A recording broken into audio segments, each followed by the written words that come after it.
That's what I said I would never get. I would never do that. I would never do that. And I did, you know.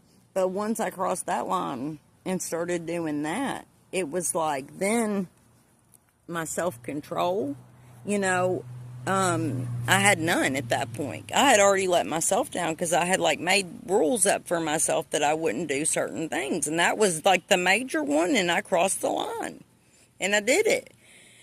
And so it got really bad and really quick over the summer. And the next thing I know, ends up everything spiraled out of control. And within 6 months, I remember telling my ex that I was done with it, and I threw the tool across the room. I threw it across the room, and I said, "I'm done, Lord. I am done, Lord. I'm done with it. This is all ending tomorrow. Everything's ending tomorrow." I didn't have my vehicle. Dude had taken my vehicle and it ran out of gas and left it on the side of the road. So I couldn't even escape my own house. I couldn't call the police and tell them what was going on because there was very, very, very bad stuff going on in my home. And normally I didn't even let strangers into my home, but this is my point. It all spiraled out of control so rapidly that I couldn't control it. It happened so fast. I couldn't control it because of who I was hanging out with, who they brought into my home, and the substances that we were using.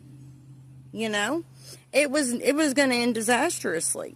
It was, and I knew it. So I cried out to the Lord and I said, "Lord, help me, please help me." I tried to call people for help. Nobody would come through.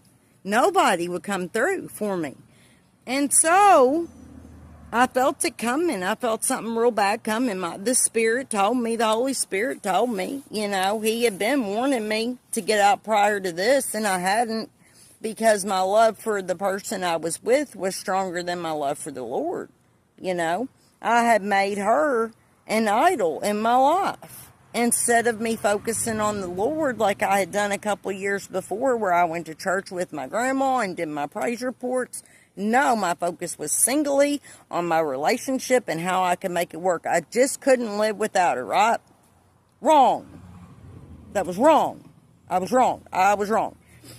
And so I wake up, it was on a Thursday morning in December, and I wake up to my door being busted down and the SWAT team coming in my house with guns in my face.